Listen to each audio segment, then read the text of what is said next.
Bismillahirrahmanirrahim. Assalamualaikum warahmatullahi wabarakatuh. Bismillah, alhamdulillah, wassalatu wassalamu ala habibillah, Sayyidina Muhammad ibn Abdillah, wa ala alihi wa sahbihi wa mawalah. Subhanaka la ilma lana illa ma 'allamtana innaka antal alimul hakim. Wala haula wala quwwata illa billahil aliyyil azim. Allahumma rabbi shrah lana sudurana wa yassir lana umurana wahlul 'uqdatam min alsinatina yafqahu aqwalana. Allahumma faqqihna fid din wa 'allimna at-ta'wil birahmatika ya rabbal alamin. Walhamdulillahi rabbil alamin. Ahlan kepada semua, kita bertemu kembali di dalam pembacaan kitab hadis sahih Imam Muslim, dan pada siri yang ke-236 ini kita telah tiba pada riwayat 4334 berkenaan tentang seseorang hamba jika dimiliki oleh beberapa orang rakan kongsi dan salah seorang daripada mereka memerdekakan hamba tersebut, maka apakah yang berlaku? Maka riwayat-riwayat itu kita telah baca.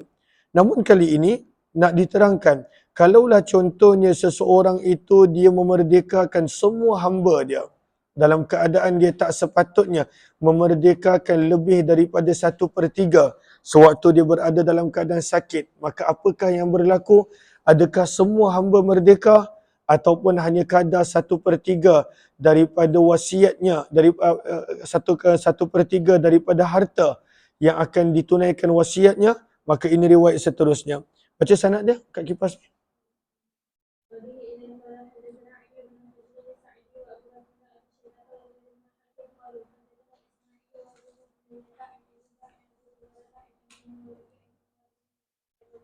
Daripada sahabat Nabi Imran bin Husain radhiyallahu anhu, anna rajulan, sesungguhnya ada seorang lelaki, a'taqa, telah memerdekakan sittah mamlukina lahu, 6 orang hamba miliknya, inda mautih, sewaktu saat kematian dia. Dan kita dah belajar daripada hadis Sa'ad bin Abi Waqqas bahawa seseorang yang berada di hujung hidup dia, dia tidak boleh berwasiat lebih daripada 1/3 harta dia. Tak boleh lebih. Ketika dalam keadaan sakit yang membawa kematian, maka hanya 1/3 kadar harta yang dia boleh sedekah ataupun wasiatkan. Lalu lelaki ini waktu nak meninggal dunia, dia merdekakan semua hamba dia. Dalam keadaan itu tak dibenarkan. Lam yakun lahu malun ghairuhum, dalam keadaan dia tidak mempunyai sebarang harta kecuali 6 orang hamba ini. Maka Nabi SAW telah memanggil hamba-hamba tersebut. Fajazza'ahum, maka Nabi telah membahagi-bahagikan mereka. Athlasa, menjadi 3 kumpulan. Ada 3 kumpulan, setiap kumpulan ada 2 sahabat, 2 sahabat, 2 sahabat. Summa aqra'a bainahum, kemudian baginda telah membuat undian di antara 3 kumpulan ini. Fa'ataqasnain, maka baginda telah memerdekakan 2 orang, sebab 2 bersamaan dengan 1/3 harta. Wa araqa arba'ah, dan Nabi mengekalkan sebagai hamba 4 lagi orang, sebab tak sah dia punya apa cara untuk memerdekakan hamba begitu. Wa qala lahu, dan Nabi SAW telah bersabda berkenaan tentang orang yang melakukan perbuatan ini, qaulan syadida, dengan ucapan yang tegas dan keras. Maka apakah ucapan Nabi SAW? Maka pada baris yang ketiga kata Imam Nawawi, wa qad jaa fi riwayatin ukhra, telah datang dalam riwayat yang lain apakah yang Nabi telah sebut berkenaan tentang sahabat yang meninggal dunia lalu dia memerdekakan seluruh harta yang ada. Sabda Nabi, lau alimna, kalaulah kami tahu apa yang dia telah buat, ma sallaina alaih, nescaya kami tidak akan mensolatkan jenazah dia, sebab perbuatan tersebut adalah salah dan juga tidak betul. 4335 dan 36 kedua-dua riwayat ini lebih kurang sama, maka kita tidak terjemahkan.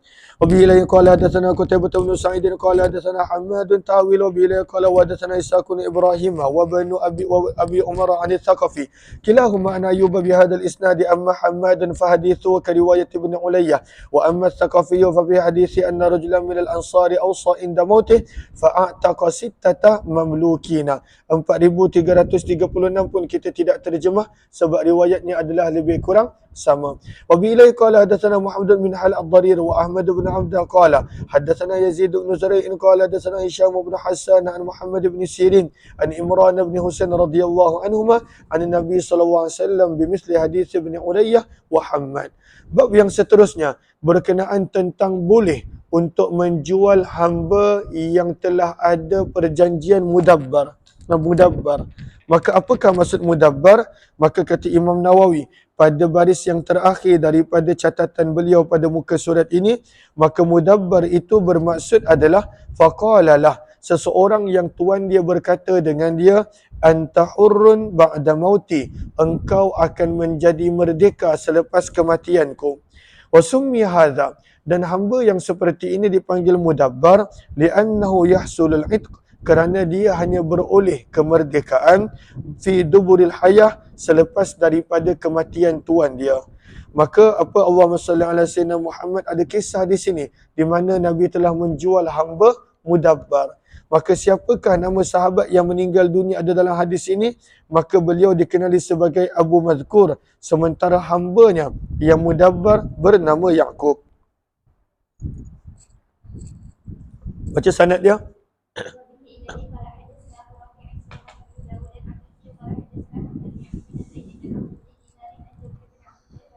Daripada Jabir bin Abdullah radhiyallahu taala anhuma anna rajulan minal ansari, sesungguhnya ada seorang lelaki daripada golongan Ansar, a'taqa, telah memerdekakan ghulaman lah, hamba lelaki miliknya, an duburin, hamba yang ada perjanjian mudabbar, maksudnya hamba mudabbar. Lalu dia merdekakan dalam keadaan dia tidak mempunyai harta yang lain, lam yakun lahu malun ghairuh, dia tidak mempunyai harta yang lain. Maka perkara tersebut sampai kepada Nabi SAW. Faqala, maka baginda Nabi SAW pun bersabda, man yashtarihi minni, siapakah yang sanggup membeli hamba mudabbar ini daripadaku. Maka Nu'aim bin Abdullah telah membeli hamba tersebut dengan bayaran 800 dirham, 800 dirham. Dan perbuatan Nabi menjual hamba yang mudabbar tersebut, sebab itu dibawakan tajuk harus dan boleh menjual hamba yang mudabbar. Fadafa'aha ilaihi, maka apa Allahumma salli ala sayyidina Muhammad, maka Nu'aim bin Abdullah telah menyerahkan 800 dirham tersebut kepada Nabi. Berkata Ammar, aku telah mendengar Jabir bin Abdullah radhiyallahu ta'ala anhu berkata, abdan, hamba tersebut adalah seorang hamba berbangsa Qibti, mata'ama awal, yang telah meninggal pada permulaan tahun. Terus pada tahun yang pertama, 4338, baca.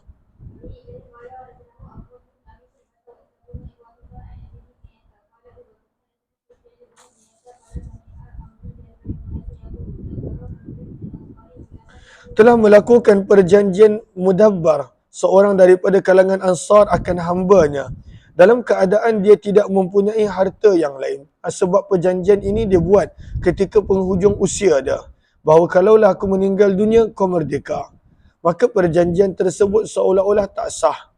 Sebab seseorang yang berada pada penghujung usia, pada kematian yang membawa kepada penyakit yang membawa kepada kematian, dia tidak boleh membuat urusan lebih daripada 1/3 harta dia. Maka Nabi SAW telah batalkan perjanjian tersebut.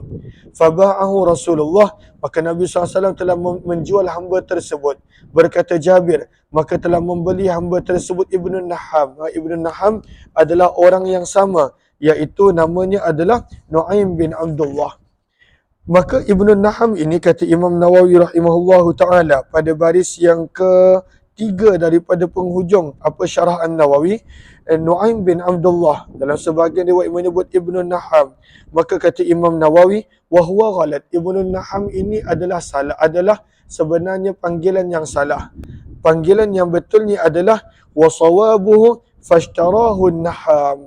Maka beliau adalah dipanggil sebagai An-Naham. Namanya Nu'aim bin Abdullah, dikenali sebagai An-Naham, bukannya Ibnun Naham. Maka itu adalah yang betul, kata Imam Nawawi rahimahullahu ta'ala. Allahumma salli ala Sayyidina Muhammad. Mana tadi? Abdan Qibtiyan, seorang hamba berbahasa Qibti yang meninggal dunia pada awal tahun daripada pemerintahan Abdullah bin Zubair.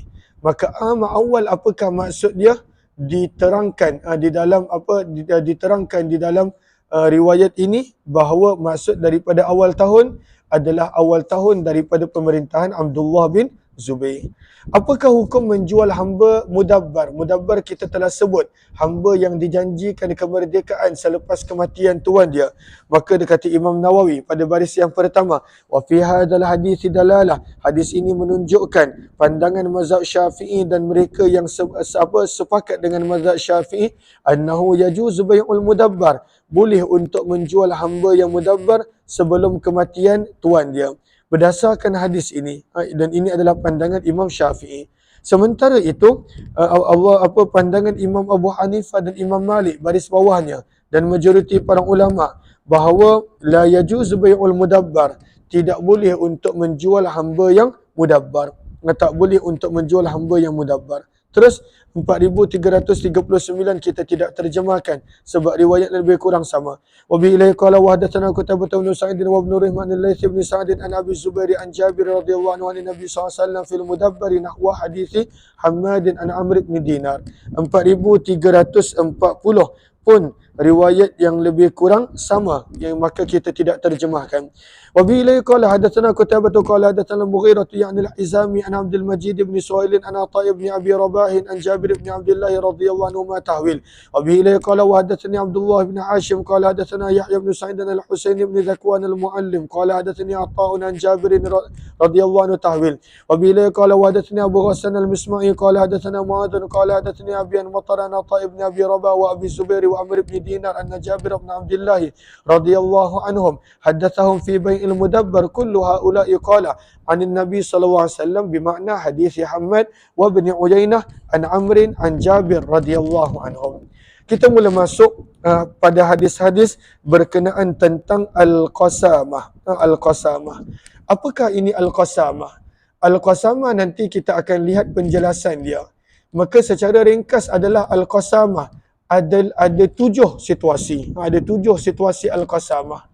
Namun secara ringkasnya adalah al-qasamah ini berlaku apabila mayat dijumpai di sesuatu tempat dan tak diketahui siapa pembunuhnya. Ada mayat, maka tak diketahui siapa pembunuhnya. Diselidiki, dicari, tak jumpa pembunuh. Maka ketika itu perlulah dilakukan qasamah, iaitu penduduk di kawasan itu ataupun pendakwa daripada keluarga si mati berdasarkan kepada perbezaan pendapat para ulama. Mereka perlu bersumpah dengan 50 kali sumpah. Bahawa kalaulah keluarga, maka mereka bersumpah, maka penduduk sini adalah pembunuh dia. Kalaulah penduduk situ, mereka bersumpah yang mereka tidak mengetahui siapakah yang membunuh dan mereka tidak tahu keadaan bagaimana mayat tersebut boleh berada di situ. Maka itu adalah qasamah. Wal muharibin. Al muharibin pula kita akan belajar bagaimanakah hukuman yang Nabi SAW jatuhkan kepada pemberontak-pemberontak bersenjata. Al muharib adalah pemberontak-pemberontak bersenjata. Dan kemudian hadis-hadis berkenaan tentang qisas dan juga diat. Apakah maksud qisas? Qisas bermaksud adalah hukuman yang setimpal kepada pelaku jenayah di atas kesalahan jenayah dia. Maka kalaulah dia ada bunuh orang, maka dia akan dibunuh. Itu adalah qisas. Kalaulah dia ada melukakan orang dengan luka yang boleh dikisas, maka dia akan dikisas. Kalaulah dia ada memotong tangan orang, maka akan dipotong tangan dia. Maka adalah qisas. Dan yang ketiga adalah diat. Apakah diat? Diat adalah kalaulah diat untuk nyawa, maka bayarannya adalah 100 ekor unta yang akan diberikan kepada keluarga si mati.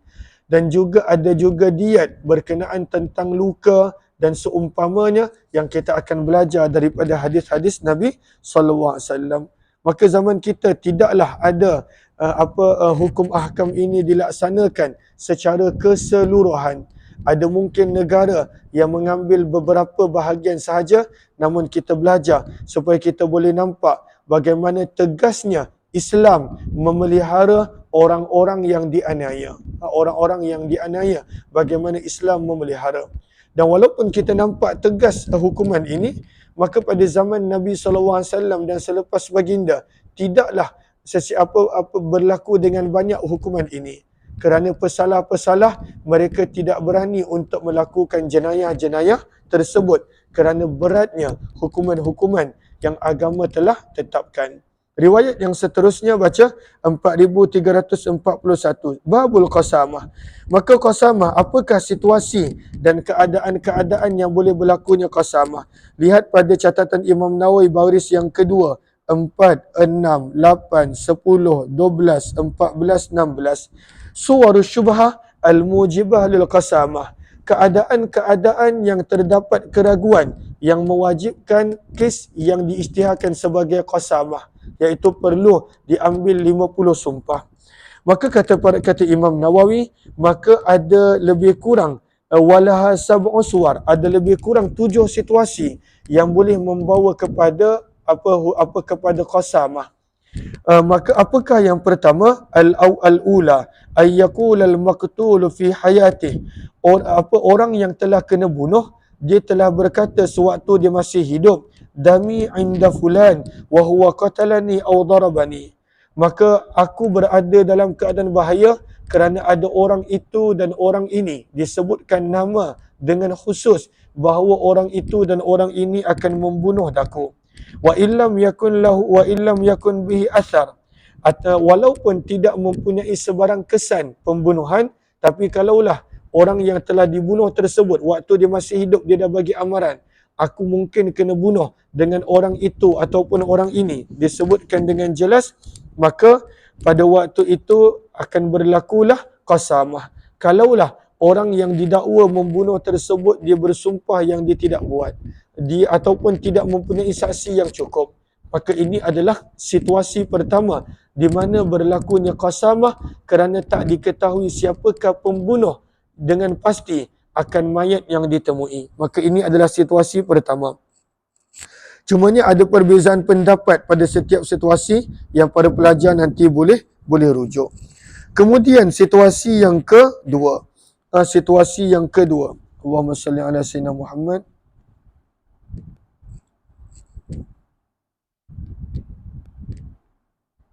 Al-thaniyah, baris yang ketiga daripada bawah. Al-lawth min ghairi bayyinah ala muayanatil qatal. Bahawa terdapat pembunuhan namun tidak ada sesiapa yang nampak pembunuhan tersebut. Tak ada sesiapa yang nampak. Tak ada saksi, tak ada sesiapa yang nampak pembunuhan tersebut. Maka Allahumma salli ala sayyidina Muhammad, maka ini adalah situasi yang kedua. Al-lawth, apakah maksud al-lawth? Wa minal lawthi syahadatul adli wahdah. Walaupun adanya seorang saksi yang adil, maka itu dah dikira sebagai al-lawth. Maka ini adalah situasi yang kedua. Kemudian yang ketiga, Allahumma salli ala sayyidina Muhammad. Sebentar.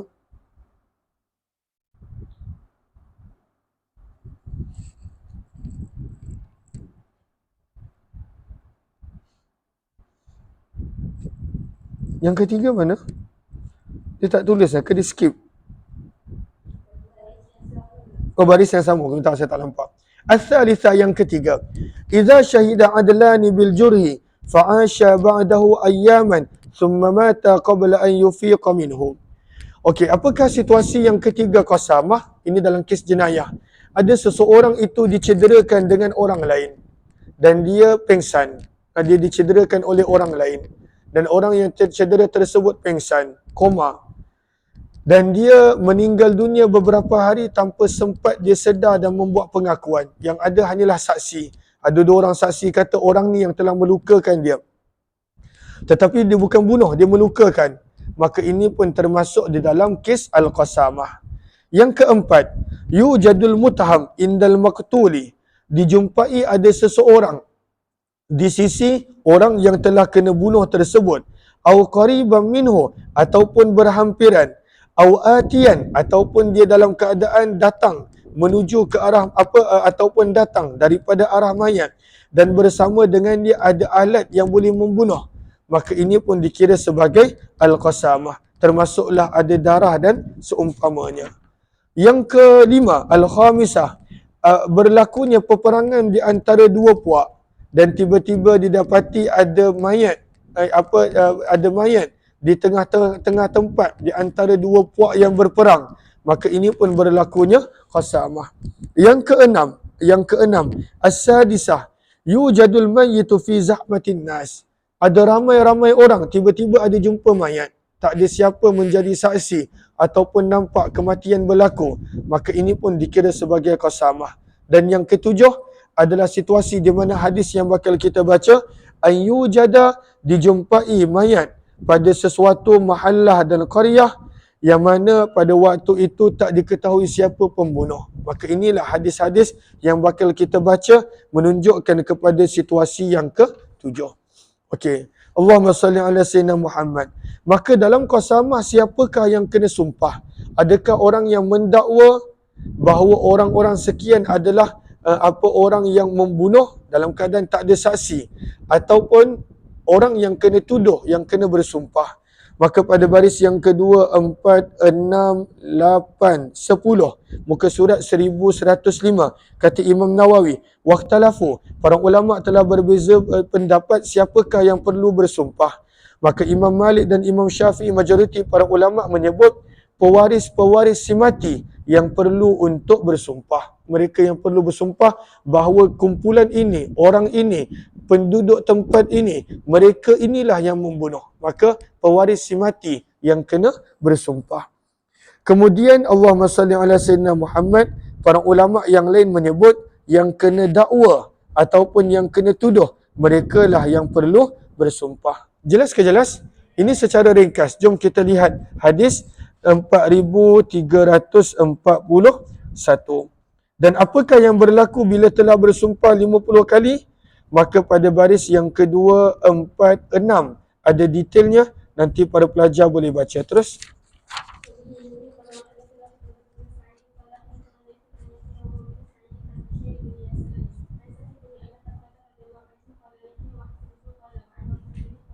Daripada Rafi' bin Khadij radhiyallahu ta'ala anhuma, sesungguhnya mereka berdua telah berkata, iaitu Sahal bin Abi Hasmah dan Rafi' bin Khadij, kharaja Abdullah bin Sahal bin Zaidin wa Muhayyisa ibn Mas'ud ibn Zaid. Telah keluar dua orang teman telah keluar. Yang pertama Abdullah bin Sahal dan yang kedua Muhayyisa bin Mas'ud. Maka mereka berdua telah keluar ke mana? Hatta idza kana bi Khaybar, mereka berdua telah keluar daripada Manidah sehinggalah mereka sampai di Khaybar. Dan kita tahu Khaybar adalah tempat orang Yahudi. Namun mereka pergi ke Khaybar kerana Khaybar dan Nabi SAW mereka ada perjanjian perdamaian. Tafarraqa, maka kedua sahabat ini, Abdullah bin Sahal dan Muhayyisa bin Mas'ud, mereka telah berpisah fi ba'di, atas sebahagian urusan, ma hunalika, yang mereka ada di sana. Maka Abdullah bin Sahal ikut jalan dia, Muhayyisah ikut jalan dia. Summa idza Muhayyisah, kemudian tiba-tiba Muhayyisah yajidu, telah mendapati bahawa teman dia, bahkan sebenarnya keluarga dia Abdullah bin Sahal, qatilan, telah dibunuh. Fadafanah, maka dia telah mengkebumikan Abdullah bin Sahal di Khaybar. Summa aqbala ila Rasulillah, kemudian dia telah datang kepada Nabi SAW bersama dengan saudaranya Huwayyisah bin Mas'ud dan juga adik kepada si mati Abdurrahman bin Sahal. Wa kana asgharul qaum, dan adalah Abdurrahman bin Sahal yang merupakan adik si mati adalah yang paling muda di antara mereka bertiga. Fadhahaba Abdurrahman liyatakallam, maka adik kepada si mati telah mula bercakap sebelum sempat dua orang temannya berkata-kata. Maka Nabi SAW pun bersabda, kabbir al-kubra fissin, dahulukanlah yang paling tua pada usia untuk bercakap. Fasamata, maka adik kepada si mati Abdurrahman bin Sahal pun diam dan telah bercakaplah kedua orang teman dia. Wa takallama ma'ahuma, dan dia pun turut bercakap bersama dengan mereka. Maka mereka telah menceritakan kepada Nabi SAW, maqtala Abdullah bin Sahal, tempat di mana Abdullah bin Sahal telah dibunuh. Maka Nabi pun bersabda kepada mereka, atahlifun, adakah kamu bersedia untuk bersumpah sebanyak 50 kali? Dan ini dah dalil bagi mazhab Syafi'i, pendakwa mereka yang kena sumpah 50 kali bahawa golongan sekian-sekian yang telah membunuh akan keluarga mereka. Lalu kalaulah dah sumpah, apa yang berlaku? Sebab tak tahu siapa yang bunuh. Fatastahikun, maka kamu berhak untuk mendapat diat sahibakum, bagi saudara kamu. Au qatilakum, ataupun pembunuh kamu. Qalu, maka berkatalah 3 orang sahabat, bagaimanakah kami boleh bersumpah walam nashhad, dalam keadaan kami tidak menyaksikan siapakah pembunuh? Maka Nabi SAW pun bersabda, baik, kalaulah kamu tak nak sumpah, fatubri hukum Yahudu, maka orang-orang Yahudi akan membebaskan diri mereka daripada dakwaan kamu dengan mereka yang kena sumpah 50 kali. Sebab masing-masing tak ada saksi, pendakwa tak ada saksi.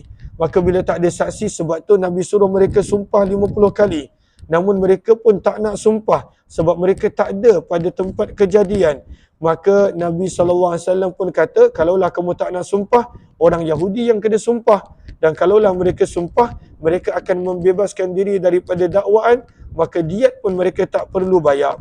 Maka mereka pun tolak cadangan tersebut. Mereka berkata, wa kaifa naqbal, bagaimana kami boleh menerima sumpah orang-orang yang tidak beriman? Falamma ra'a dzalik, apabila Nabi SAW melihat mereka tidak mahu memilih kedua-dua pilihan, a'ta'aklah, maka Nabi SAW sendiri yang telah membayar diat bagi Abdullah bin Sahal yang telah dibunuh tersebut. Maka kenapakah Nabi SAW yang bayar diat? Kata Imam Nawawi pada baris yang kedua, 4, 6, 8 daripada bawah. Kata Imam Nawawi, innama waddahu Rasulullah min indih. Kenapa Nabi yang sendiri membayar diat? Qat'an lin niza', kerana nak mendamaikan daripada kaum yang berbalah. Sebab kalau tidak akan jadi lagi teruk. Daripada seorang yang dibunuh, maka orang Ansar akan angkat senjata, orang Yahudi pun akan angkat senjata, maka mereka akan berperang kembali. Maka Nabi nak menyelesaikan pergaduhan tersebut. Wa islahan li dzatil bain, dan Nabi nak mendamaikan di antara dua pihak yang bila-bila masa boleh berperang. Fa inna ahlal qatli la yastahikun, kerana sesungguhnya keluarga si mati, mereka tidak berhak pun pada asalnya untuk mendapat diat kecuali mereka bersumpah. Namun mereka tak nak bersumpah. Lalu bila mereka tak nak bersumpah, maka sepatutnya yang kena bersumpah adalah orang yang kena dakwa, iaitu golongan Yahudi. Tapi itu pun mereka tolak. Bila mereka tolak kedua-duanya, wa qadim tana'u minal amrain wa hum maksurun, dalam keadaan mereka masih lagi bersedih dengan kematian teman mereka, maka Nabi SAW ingin untuk Nabi SAW membantu membantu menyelesaikan masalah mereka. Maka Nabi SAW sendiri yang membayar diat tersebut. Jelas ke jelas? Terus, tapi sepatutnya kalaulah kalaulah kedua-duanya bersumpah, kalaulah pendakwa bersumpah, maka yang kena membayar diat adalah mereka yang kena tuduh. Sebab mayat tersebut dijumpai di kampung mereka, di tempat mereka. Takkanlah tak ada seorang yang tahu. Maka penduduk di mana mayat tersebut ditemui, mereka yang kena bayar diat 100 ekor unta. Sebagai contoh, ada mayat dijumpai dekat al-iyazubillah, dekat seksyen 13 contoh. Dan tak ada seorang pun tahu, tak ada seorang pun nampak tahu ataupun suspek sesiapa. Maka akan ketika itu seluruh penduduk seksyen 13 kena bayar diat, kalaulah keluarga yang mendakwa mereka bersumpah 50 kali. Jelas ke jelas? Terus riwayat seterusnya 4342. Lebih kurang sama. Semua hadis-hadis tentang qasamah ini adalah kisah tentang pembunuhan Abdullah bin Sahal radhiyallahu anhu di bumi Khaybar. 4342. Baca sanad dia.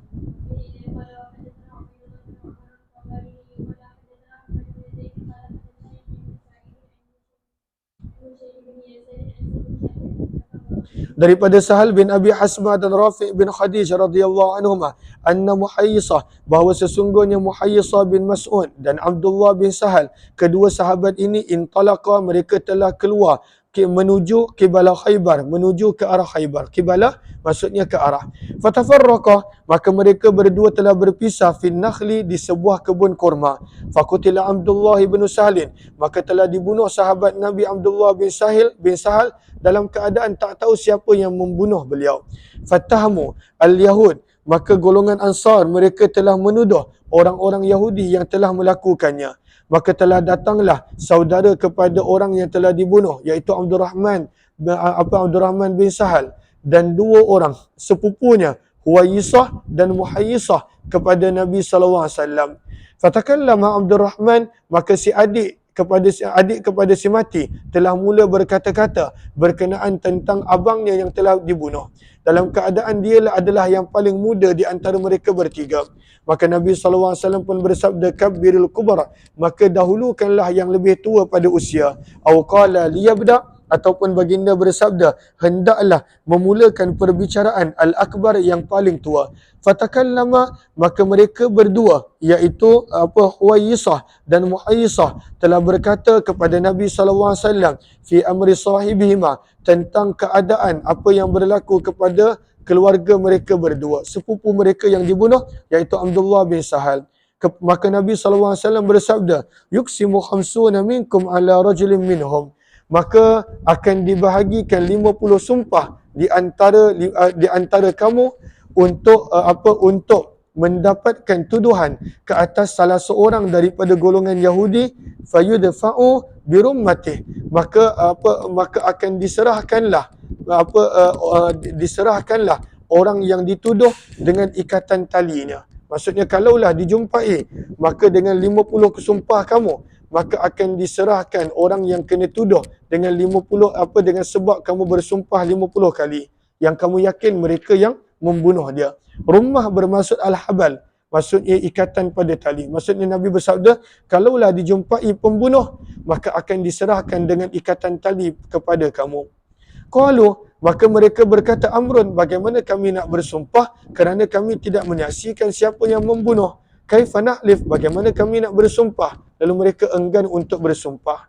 Maka Nabi bersabda, baik, kalaulah kamu tak bersumpah, tetapi kerana kamu dah buat dakwaan, maka orang yang kena dakwa yang kena bersumpah, iaitu golongan Yahudi. Maka sabda Nabi, fatubari'ukum, maka akan membebaskan diri mereka daripada dakwaan kamu orang Yahudi dengan sumpah sebanyak 50 kali di antara mereka. Maka ini pun mereka tolak. Maka mereka berkata, wahai Rasulullah, mereka adalah orang yang tidak beriman dan percaya kepada Allah. Fawaddahu Rasulullah, maka untuk mendamaikan kedua-dua belah pihak, Nabi SAW sendiri telah membayar diat daripada pihak baginda. Berkata Sahal, fadakhaltu, maka aku telah masuk ke dalam sebuah kandang, lahum, milik unta-unta diat ini pada satu hari. Maksudnya dia telah dapat 100 ekor unta. Faraqadatni, maka telah menendangku salah satu daripada unta-unta diat tersebut, raqdatan, dengan tendangan dengan kakinya. Qala Hammadun hadza au nahwa. 4343 dan 44, kedua-dua riwayat ini kita tidak terjemahkan sebab lebih kurang sama. Wabi ilaihi qala wa hadatsana Qawariyyu qala hadatsana Bishr bin al-Mufaddal qala hadatsana Yahya bin Sa'id bin Bushair bin Yasar an Sahal bin Abi Hasmah an Nabi sallallahu alaihi wasallam binahwi wa qala fi hadithi fa'aqalahu Rasulullah sallallahu alaihi wasallam min 'indi wa lam yakul fi hadithi faraqadatni naqah. 4344, riwayat lebih kurang sama, kita tidak terjemahkan. Wa bi ilaihi qala wa hadatsana Amr bin Naqid qala hadatsana Sufyan bin Uyainah tahwil. Wa bi ilaihi qala wa hadatsana Muhammad bin Musanna qala hadatsana Abdul Wahhab Tsaqafi jami'a an Yahya bin Sa'id an Bushair bin Yasar an Sahal bin Abi Hasmah binahwi hadithihim. 4345, masih lagi kisah berkenaan tentang pembunuhan sahabat Nabi Abdullah bin Sahal di perkampungan Khaybah yang tak diketahui siapakah pembunuhnya. Maka berlakulah hukum berkenaan tentang qasab. Terus 4345.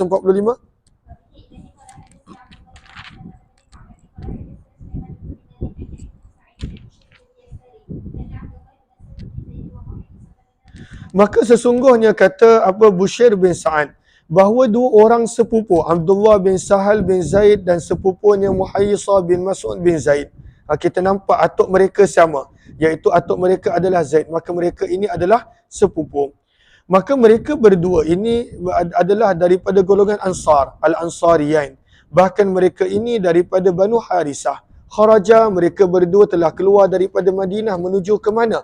Ila Khaybar, menuju ke perkampungan Khaybar. Pada zaman Nabi SAW, kenapa mereka pergi ke Khaybar? Wahya yawma idzin sulhun, kerana ketika itu berada dalam tempoh perjanjian damai. Maksudnya, tak ada peperangan, tetapi berada dalam tempoh perjanjian damai.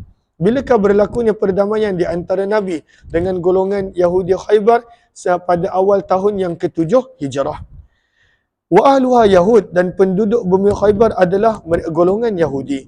Fatafarraqa, maka mereka berdua telah berpisah lihajatihima, untuk menyelesaikan keperluan masing-masing. Fakutila Abdullah, maka telah dibunuh Abdullah bin Sahal. Fawujida, maka mayatnya telah ditemui fi syarbatin, di sebuah syarbah, bermaksud pada baris yang ketiga daripada bawah. Wa huwa haudun yakunu fi asli nakhlah, iaitu kolam yang berada di kebun kurma, dipanggil syarbah. Maka beliau telah dibunuh di sebuah kolam, mayatnya ditemui di situ. Maktula, dalam keadaan terbunuh. Fadafanahu sahibuh, maka temannya, sepupunya Muhayyisah telah mengkebumikannya di Khaybar. Daripada sini kita belajar untuk menyegerakan pengkebumian.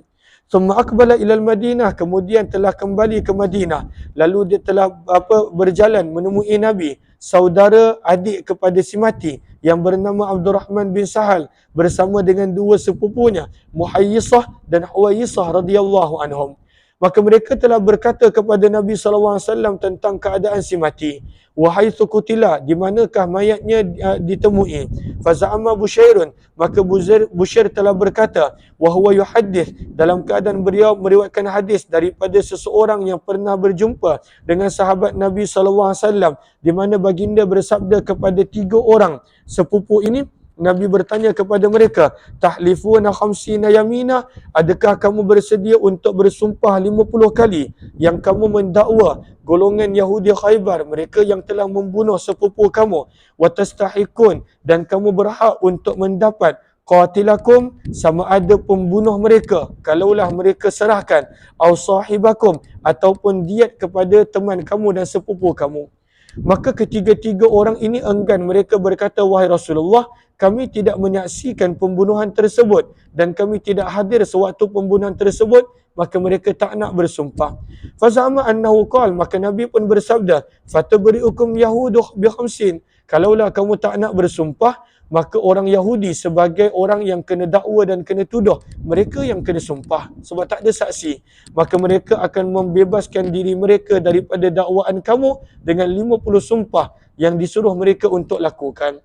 Faqalu, maka mereka pun berkata, wahai Rasulullah, bagaimana kami boleh menerima sumpah-sumpah orang yang tidak beriman? Fasa'ama Bushairun anna Rasulullah, maka Bushair telah berkata bahawa Nabi SAW telah membayar diat tersebut daripada sisi baginda. 4346 yang ni kita tidak terjemahkan.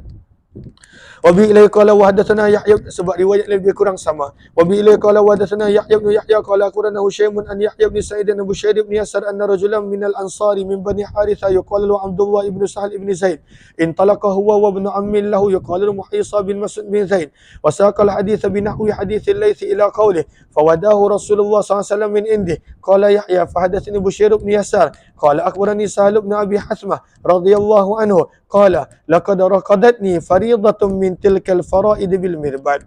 Maka telah berkatalah Sahal bin Abi Hasmah bahawa demi sesungguhnya telah menendangku faridah. Faridah bermaksud unta yang mereka dapat daripada unta diat yang Nabi SAW telah berikan.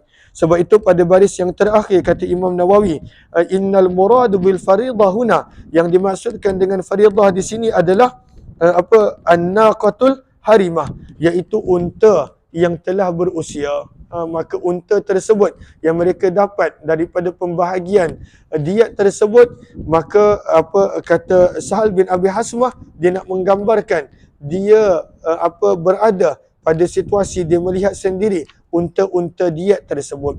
4,347 pun lebih kurang sama, maka kita tidak terjemahkan. Cuma dalam riwayat ini diterangkan kenapa Nabi SAW yang membayar diet bagi pihak untuk keluarga yang terbunuh, yang di mana terbunuhnya Abdullah bin Sahal bin Zaid radhiyallahu taala anhu.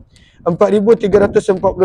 Wa billahi qala hadatsana Muhammad bin Abdullah bin Numair qala hadatsana Abi qala hadatsana Sa'id bin Ubaid qala hadatsana Bushair bin Yasar al-Ansari an Salih bin Abi Hasmah al-Ansari radhiyallahu anhu annahu akhbarahu anna nafaran minhum intalaqu ila Khaybar fatafarraqu fiha fawajadu ahadahum qatila wasaqal hadits wa qala fihi fakariha Rasulullah, maka Nabi SAW tidak mahu ayyubtila untuk membatalkan begitu sahaja damahu dakwaan tersebut. Kenapa Nabi tak mau membatalkan? Sebab sepatutnya memang kena batalkan. Sebab tak ada saksi, tak ada sebarang sumpah. Mereka tak nak membuat sumpah ataupun menerima sumpah daripada golongan orang-orang Yahudi. Maka sepatutnya kes tersebut gugur dan jatuh. Tapi Nabi tidak mahu itu berlaku. Fawadahu, maka Nabi telah membayar diat 100 ekor unta daripada unta-unta zakat kepada mereka. 4,348. Baca sanad dia.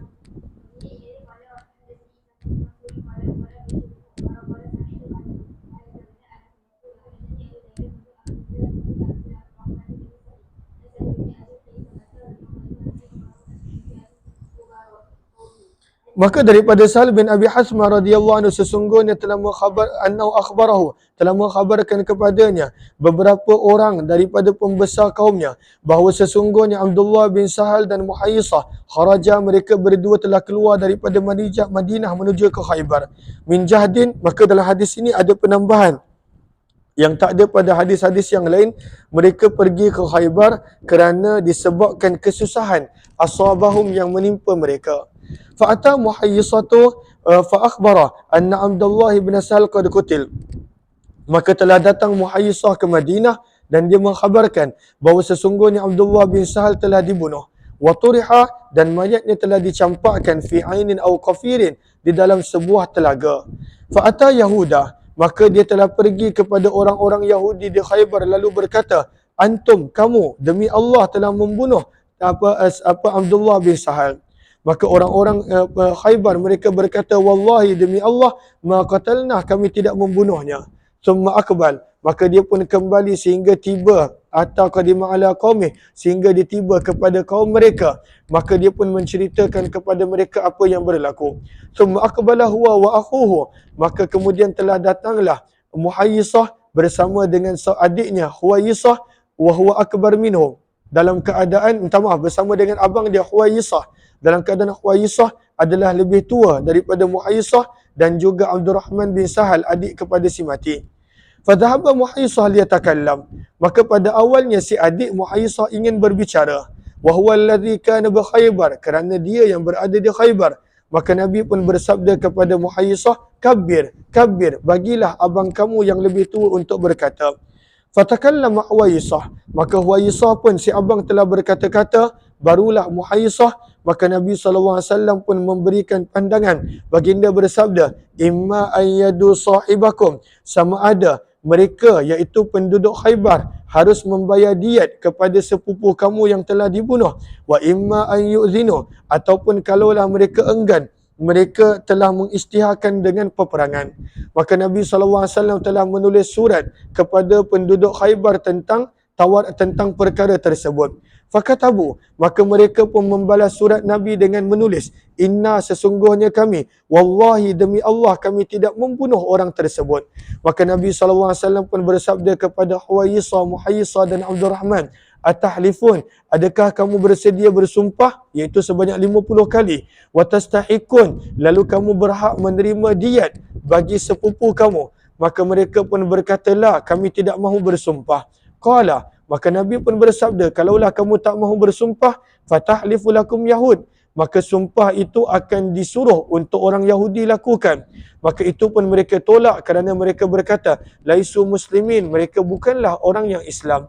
fawadahu Rasulullah, maka Nabi SAW telah membayar diat daripada sisi baginda.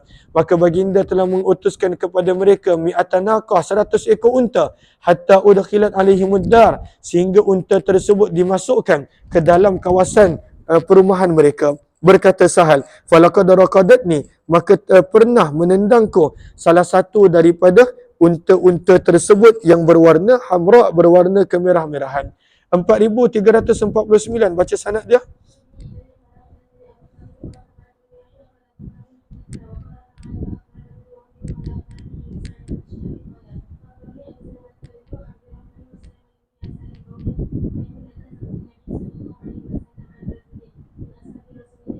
Maka hadis ini menerangkan bahawa qasamah adalah cara yang dibuat oleh masyarakat Arab sebelum kedatangan Islam lagi. Maka Nabi SAW kekalkan perkara tersebut. Maka dalam riwayat menyebutkan, aqarra, Nabi SAW telah mengekalkan al-qasamah, iaitu qasamah, ala ma kanat alaih, berdasarkan apa yang pernah ada daripada zaman jahiliyah lagi. Maka itulah cara masyarakat Arab mereka melakukan Al-Qasamah. 4350 baca sanad dia.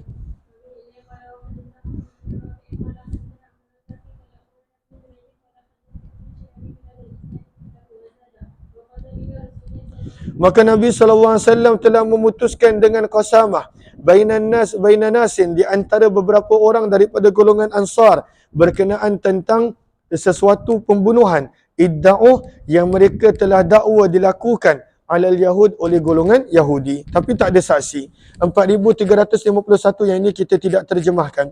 Wa bi ilai qala hadatsana Hasan bin Ali al-Hulwani qala hadatsani Yaqub wa huwa ibn Ibrahim ibn Sa'ad qala hadatsana Abi an Salih an ibn Syihab anna Aba Salamah bin Abdurrahman wa Sulaiman bin Yasar akhbarahu an-nasi min al-Ansari an Nabi SAW bimithli hadits Ibn Jurayj. Bab yang seterusnya berkenaan tentang hukuman al-muharibin, mereka yang memberontak dengan senjata, wal murtadin, dan mereka yang murtad.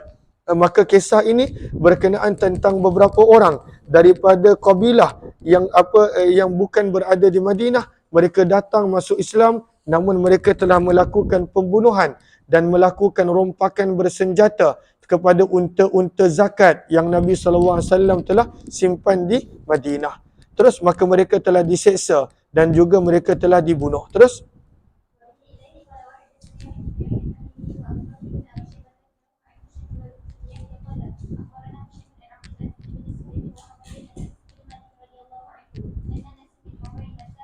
maka lihat kepada baris yang terakhir. Maka kata Imam Nawawi, hadalah hadis-hadis yang kita baca ini aslun, menjadi dalil kepada hukuman yang boleh dijatuhkan kepada al-muharibin, kepada golongan pemberontak. Dan sebenarnya ini bertepatan dengan firman Allah di dalam suratul Maidah ayat yang ke-33.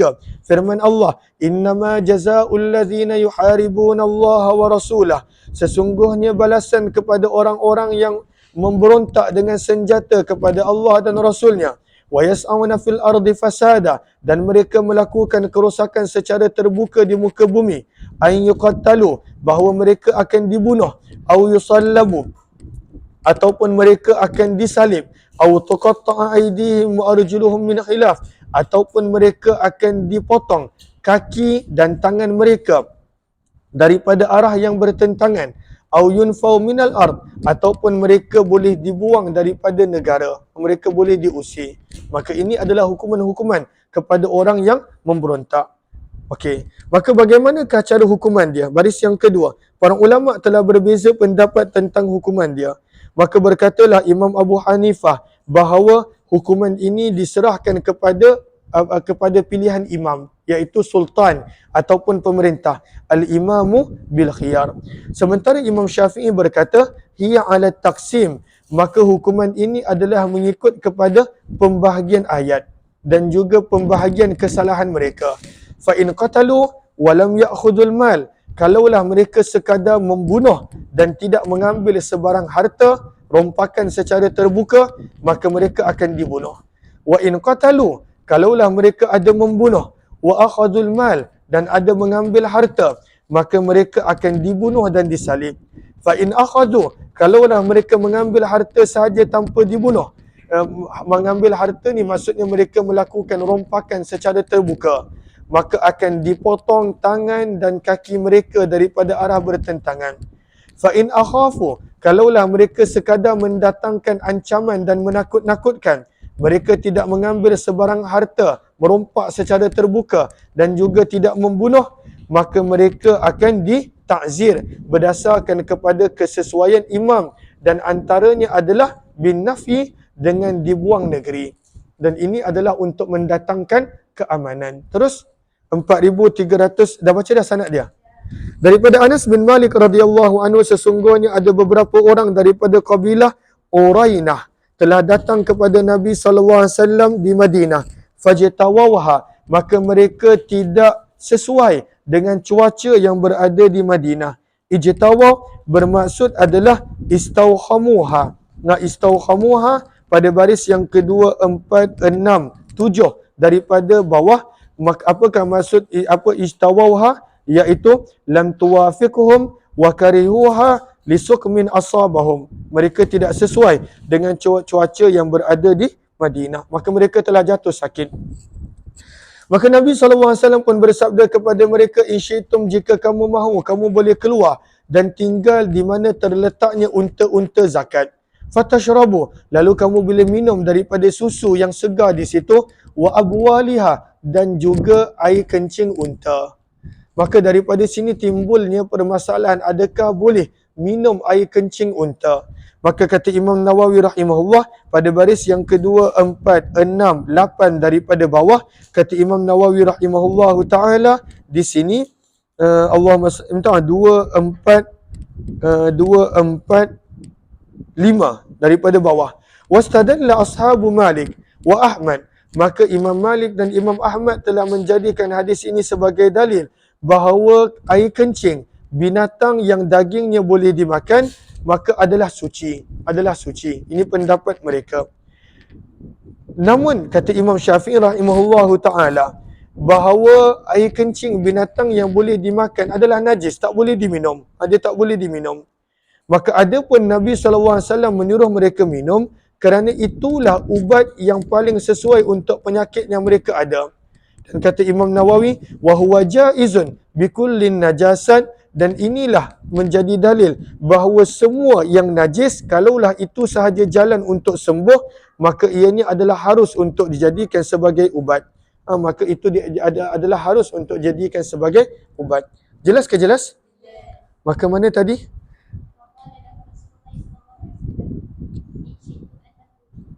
Okay, yang ni kita dah baca. Maka Nabi suruh mereka untuk minum daripada susu dan juga air kencing unta tersebut. Maka tak bolehlah kita pergi Mekah dan Madinah, kita suka-suka minum air kencing unta. Maka sebenarnya adalah haram dan tak boleh. Fafa'alu, maka mereka pun telah melakukan fasahu dan mereka telah menjadi sihat.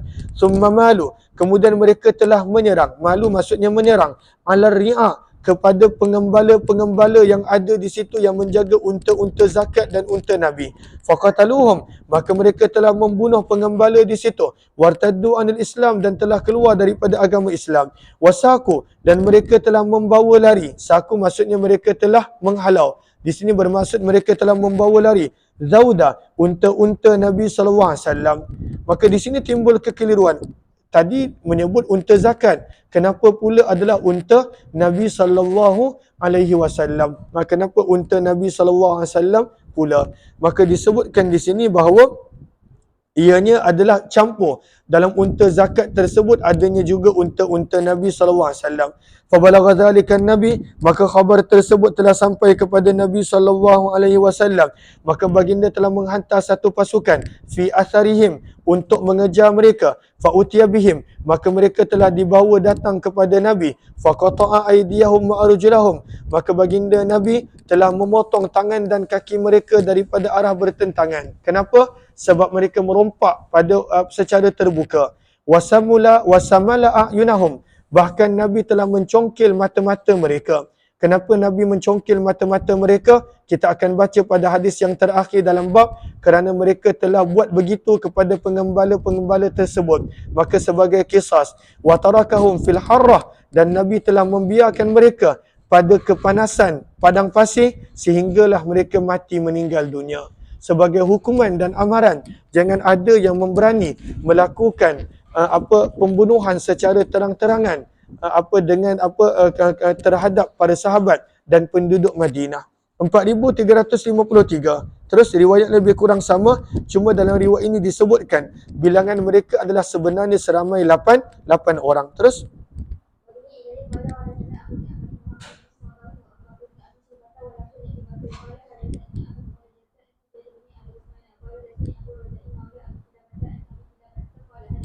Anas bin Malik radhiyallahu taala telah meriwayatkan anna nafaran min Uqal, sesungguhnya ada sekelompok orang daripada kabilah Uqal, samaniyatan, jumlah mereka 8 orang. Qadimu ala Rasulillah, mereka telah datang menemui Nabi, fabaya'uh, mereka telah berbaiat kepada Nabi di atas Islam. Maksudnya mereka memberikan janji tak setia yang mereka akan kekal dalam Islam. Fastawhamul arda, maka mereka telah telah jatuh sakit disebabkan cuaca Madinah yang tidak sesuai dengan mereka. Wasukim ajsamuhum, dan telah jatuh sakit tubuh badan mereka. Fasyakau zalika, lalu mereka telah mengadu perkara tersebut kepada Nabi sallallahu alaihi wasallam. Maka baginda mencadangkan, ala takhrujun, mengapa kamu tidak keluar daripada Madinah dan tinggal bersama pengembala-pengembala kami dan unta yang mengembala unta-unta kami. Fatusibun, maka kamu boleh minum daripada susu segar, wa albaniha, dan juga air kencing yang merupakan rawatan bagi penyakit mereka. Maka mereka pun bersetuju dengan berkata bala, bahkan wahai Rasulullah. Fakharaju fasharibu min abwaliha wa albaniha, maka mereka telah keluar daripada Madinah dan tinggal di pinggir Madinah bersama dengan unta-unta Nabi dan unta zakat, dan mereka minum daripada susu unta dan juga air kencing unta. Fasahhu, maka mereka telah menjadi sihat. Faqatalur ra'i, bila mereka sihat, mereka telah membunuh pengembala yang berada di situ. Wa taradul ibil, dan membawa lari semua unta yang ada. Perkara tersebut sampai kepada Nabi sallallahu alaihi wasallam. Fa ba'atha fi atharihim, maka Nabi telah menghantar satu pasukan untuk mengejar mereka. Fa udriku, mereka telah berjaya ditangkap. Faji'a bihim, mereka telah dibawa ke hadapan Nabi sallallahu alaihi wasallam. Maka baginda telah memerintahkan mereka, lalu dipotong tangan dan kaki mereka daripada arah bertentangan. Kenapa dipotong tangan? Ini pandangan mazhab Syafi'i, kerana mereka merompak secara terang-terangan. Zaman kita, orang merompak secara terang-terangan kadang-kala menjadi semakin biasa, kerana hukuman yang tidak pada waktu itu menjadikan mereka insaf. Maka sebab itu hukumannya adalah berat, kerana mereka merompak secara terbuka, membahayakan nyawa orang yang tidak bersalah, Allahumma salli ala sayyidina Muhammad. Wasumira a'yunuhum, dan dicongkil mata mereka. Mata mereka dicongkil waktu hidup. Kenapa? Sebagai kisah, kerana itulah yang mereka buat kepada pengembala-pengembala Nabi.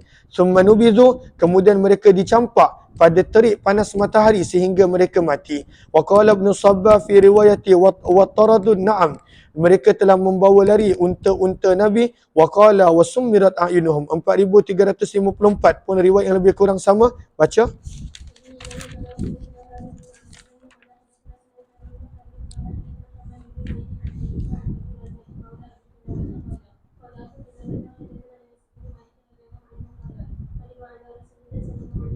Riwayat yang lebih kurang sama kita tidak terjemahkan. Qadima ala Rasulillah SAW qauman min Uqlin aw Urainah fajtawu. Fajtawu terjemahannya adalah mereka jatuh sakit kerana tidak sesuai dengan cuaca di Madinah.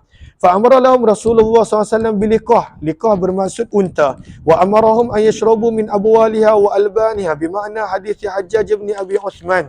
Wa qala wasumirat a'yunuhum wa ulqu fil harrah yastaskun. Cuma dalam riwayat ini ada penambahan yang tak ada dalam riwayat sebelum ini. Maka mereka telah meminta air untuk mereka minum kerana teriknya panas matahari.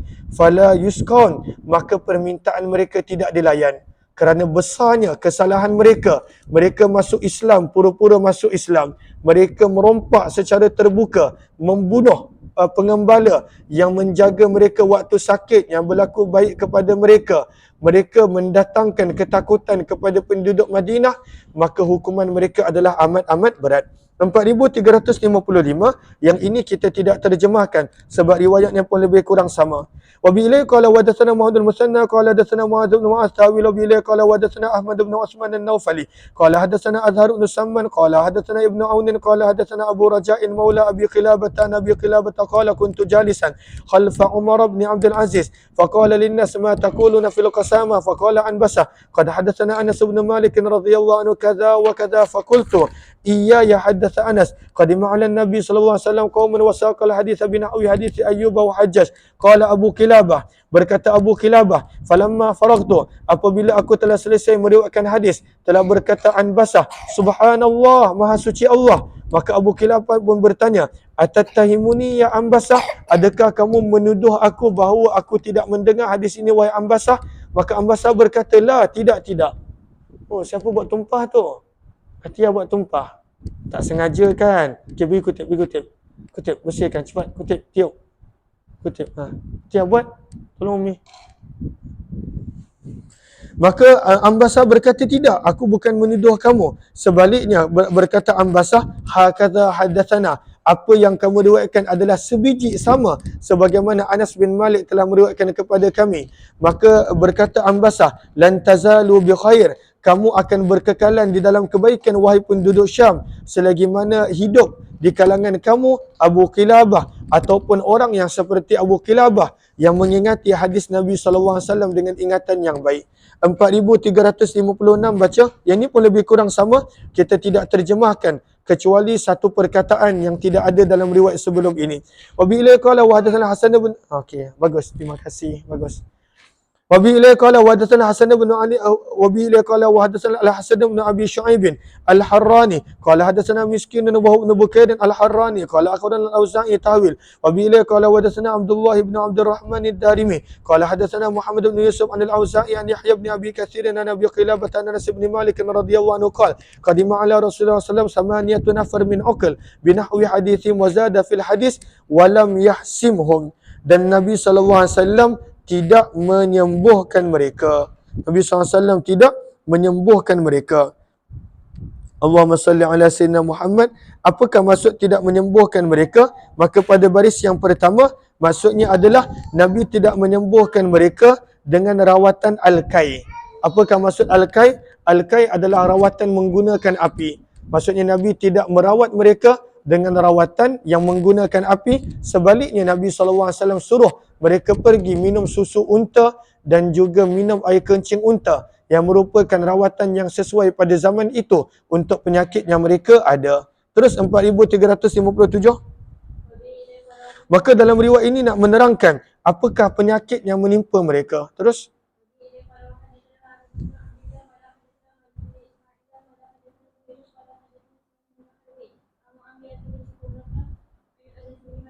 daripada Anas bin Malik radhiyallahu taala beliau telah berkata ata Rasulullah telah datang kepada Nabi sallallahu alaihi wasallam nafarun min Urainah sekelompok orang daripada golongan Urainah fa aslamu mereka telah masuk Islam wa bay'u dan berjanji kepada Nabi untuk kekal dalam Islam wa qad waqa'a bil madinatil mum wa huwa al birsam dalam keadaan Madinah ketika itu diserang penyakit mum ataupun dipanggil al birsam. Apakah jenis penyakit ini? Kata Imam Nawawi pada baris yang kedua wa huwa naw'un min ikhtilalil akal. Ianya adalah penyakit yang memberi kesan seseorang itu akan tidak betul cara dia berfikir. Dia akan menjadi tak betul cara dia berfikir. Wa yutlaqu ala waramir ra'si, kepala akan menjadi bengkak. Wa waramis sadar, dan juga dada akan menjadi bengkak. Ini adalah sejenis penyakit yang berada di Madinah ketika itu.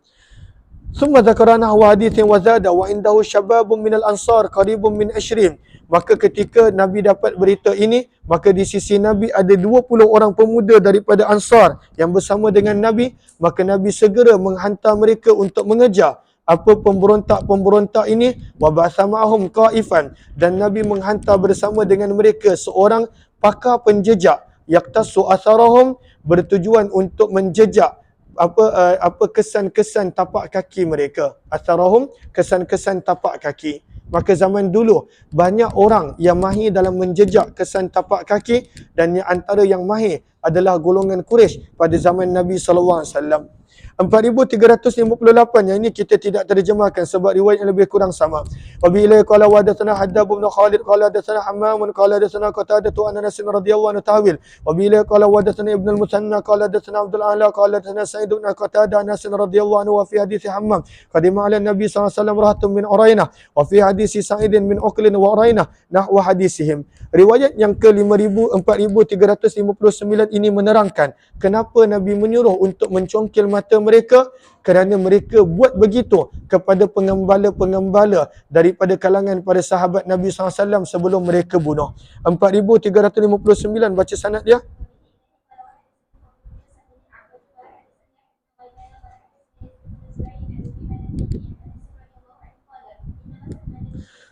Maka hanya sahaja Nabi SAW telah memerintahkan untuk mencongkil mata-mata mereka waktu hidup. Waktu hidup mata mereka dicongkil. Kenapa? Li'annahum samalu. Kerana mereka telah melakukan perbuatan tersebut kepada mata-mata pengembala-pengembala Nabi yang mereka telah bunuh. Kejamnya mereka.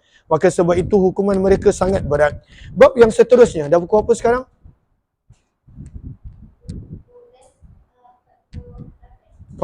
Kita baca lagi sedikit. Maka bab yang seterusnya berkenaan tentang qisas pada cara pembunuhan dengan batu dan seumpamanya, minal muhaddadat dengan menggunakan benda yang tajam, wal muthaqalat benda yang berat, wa qatlir rajul dan seorang lelaki itu akan dihukum bunuh bil mar'ah apabila dia ada membunuh walaupun perempuan. Maka walaupun lelaki bunuh perempuan, lelaki akan dibunuh.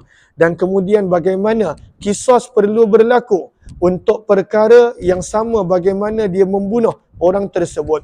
Kalaulah dia membunuh dengan menghentak kepala dengan batu, begitulah juga cara dia dibunuh. Ini berdasarkan hadis yang kita bakal baca terus.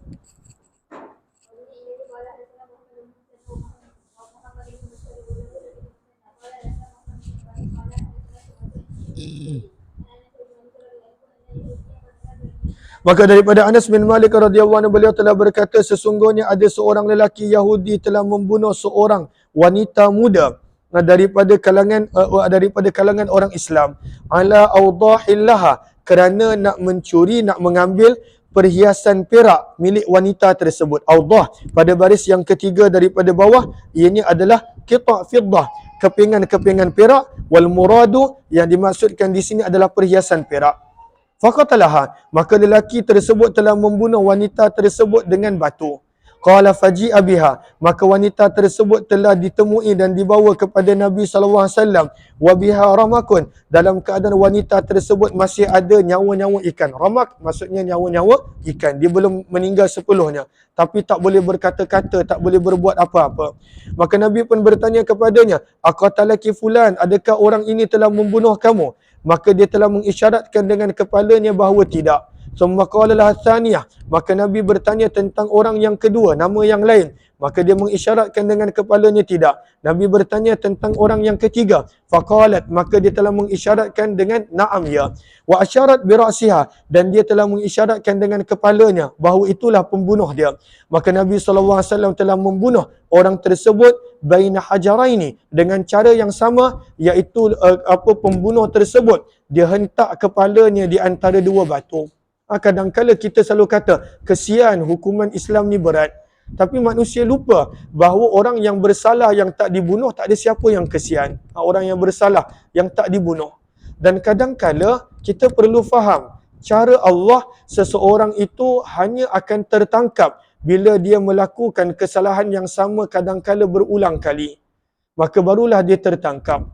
Allah tidak pernah menjadikan seseorang itu tertangkap pada kesalahan yang pertama.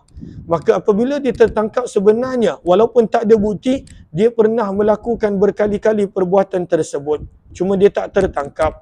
Maka sebab itu kadang-kala kerana kesiankan kepada orang yang melakukan jenayah dan kesalahan yang tak mahu bertaubat, maka kesian untuk dihukum. Dalam keadaan Allah yang menciptakan manusia, Allah yang tahu perangai dan dan perangai dan sikap manusia. Sebab itu ada jenayah yang ringan hukuman dia, ada jenayah yang berat hukuman dia, lagi-lagi yang berkenaan tentang nyawa manusia, harta benda manusia, maruah manusia dan seumpamanya. 4,361. Terus baca riwayat sanad dia.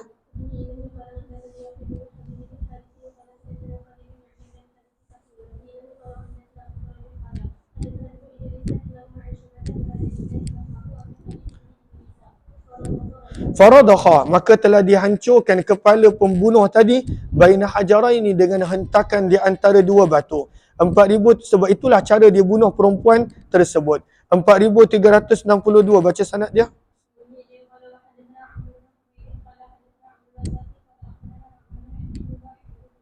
Daripada Anas radhiyallahu taala anhu, sesungguhnya ada seorang lelaki daripada golongan Yahudi telah membunuh seorang wanita Ansar ala huliyin, disebabkan perhiasan perak milik wanita tersebut. Thumma alqaha, kemudian dia telah mencampakkan wanita tersebut di dalam perigi dalam keadaan wanita tu masih nyawa-nyawa ikan.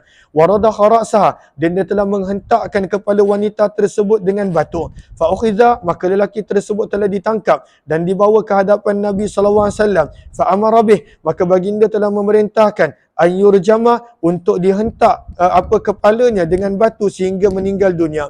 Farujima, maka beliau kepalanya telah dihentak sehingga mati. 4,363. Riwayatnya lebih kurang sama, kita tidak terjemahkan. Wabila qala wadatsani Saqun Mansur qala akhbarana Muhammad ibn Bakar qala akhbarana Ibnu Jurayj qala akhbarani Ma'mar an Ayyub bi hadzal isnad mislah. 4,364 baca sanad dia.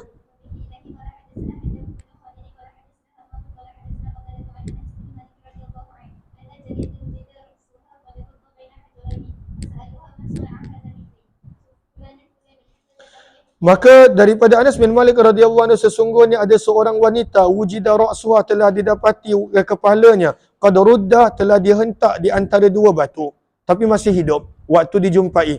Fasa'aluha, maka ditanya kepada wanita tersebut, man sana hadza bika, siapa yang melakukan kepada kamu perbuatan ini? Maka disebut nama suspek satu persatu. Fulan, adakah orang ini, adakah orang ini, sampai mereka berjaya menyebut nama pelakunya. Fa'aumat, maka wanita tersebut telah memberi isyarat dengan kepalanya, ya. Fa'ukhidhal yahud, maka telah ditangkap pelaku tersebut. Fa'aqarra, dan dia pun mengaku. Maka Nabi SAW telah memerintahkan an yuradda, untuk dihentak kepalanya bil hijarah, dengan batu, sampailah dia meninggal dunia. Bab yang seterusnya berkenaan as-sa'il, seseorang yang menyerang orang lain ataupun dia menyerang anggota badan orang lain. Idza dafa'ahu al-masulu alaih, apabila orang yang kena serang telah menolak penyerang tadi. Fa atlafa nafsah, lalu telah terkorban penyerang. Au udwah, ataupun anggota dia. La dhaman, maka tidak ada sebarang tuntutan. Macam mana nak tuntut? Dia yang menyerang. Dalam hadis ini kita baca, dia yang pergi gigit orang lain. Kemudian orang yang kena gigit telah tarik tangan dia, patah gigi dia. Maka orang yang menyerang ni mengadu kepada Nabi, gigi dia patah. Maka tidak ada sebarang dhaman. Dhaman bermaksud tidak ada sebarang tuntutan yang boleh dituntut kerana dia yang bersalah daripada awal. InsyaAllah kita akan sambung mungkin jam 6.30 nanti ataupun malam nanti. Sebab saya perlu pergi ke hospital untuk lihat ayah. Maka lepas zuhur ni tak ada kelas insya-Allah. Terima kasih semua. Jumpa lagi insya-Allah.